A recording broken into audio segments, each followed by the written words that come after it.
नमस्कार। हरियाणा के साप्ताहिक मौसम के इस बुलेटिन में आपका स्वागत। मैं हूं देवेंद्र त्रिपाठी। बात करेंगे अगले एक सप्ताह यानी 8 जून से लेकर 14 जून के बीच हरियाणा के सप्ताह भर के मौसम की। और इस दौरान आपको बता दें कि अभी मानसून के लिए हरियाणा को इंतज़ार करना पड़ेगा, लंबा इंतज़ार होगा। नॉर्मल ऑनसेट डेट एक बार मैं आपको दिखा देता हूं। आमतौर पर 25 से 30 जून के बीच में हरियाणा के उत्तर पूर्वी इलाकों पर मानसून का आगमन होता है। ये आप देख सकते हैं 25 जून की लाइन ये है जिसमें उत्तर प्रदेश और उत्तराखंड को कवर करता है मानसून। उसके बाद अगली लाइन जो है वो नॉर्दर्न लिमिट की नॉर्मल ऑनसेट डेट की वो 30 जून है। तो इस 30 जून में दिल्ली को कवर करता है, साथ ही साथ महेंद्रगढ़, पलवल, नूह, ये जो हिस्सा है पलवल और फरीदाबाद, गुरुग्राम, साथ ही साथ सोनीपत, पानीपत, कैथल, जींद और करनाल, अंबाला, यमुनानगर, कुरुक्षेत्र, पंचकुला, चंडीगढ़, इन भागों को कवर करता है। बाकी अगले स्टेप में 30 से 5 जुलाई के बीच में आप देख सकते हैं बाकी जो पश्चिमी हिस्से हैं इन भागों को मानसून कवर कर लेता है। यानी कि अभी तकरीबन 15 से 20 दिनों का इंतजार पूरे हरियाणा को करना पड़ेगा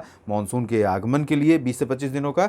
और फिलहाल अगर हम एक सप्ताह की बात करें वर्तमान समय में मौसमी स्थितियों को देखते हुए, तो अभी उत्तर पश्चिमी दिशा की शुष्क और गर्म हवाएं चल रही हैं, जिसके कारण चाहे वो उत्तर में पंचकुला, अंबाला, यमुनानगर, कुरुक्षेत्र, कैथल हो, या फिर मध्य में सिरसा, फतेहाबाद, जींद, हिसार और पानीपत, सोनीपत, रोहतक, और उसके बाद दक्षिण में भिवानी, चरखी दादरी, झज्जर, महेंद्रगढ़, रेवाड़ी, गुरुग्राम, फरीदाबाद, पलवल, नूह, इन सभी क्षेत्रों में मौसम मुख्यतः साफ और शुष्क बना हुआ है और 42 से 45 डिग्री सेल्सियस अधिकतम तापमान पूरे हरियाणा में रिकॉर्ड किया जा रहा है, जो कि भीषण गर्मी का कारण बन रहा है। आपको बता दें कि 8, 9, 10 जून तक ये सिचुएशन इसी तरह से रहेगी। उसके बाद थोड़ा सा परिवर्तन होने की संभावना है। मॉडल अभी फिलहाल बारिश नहीं प्रेडिक्ट कर रहा है, लेकिन हवाओं का रुख बदलता हुआ दिखाई दे रहा है। हवाएं अरबियन सी से उठ करके राजस्थान, गुजरात, राजस्थान को पार करते हुए हरियाणा के ऊपर पहुंच सकती हैं इन भागों में।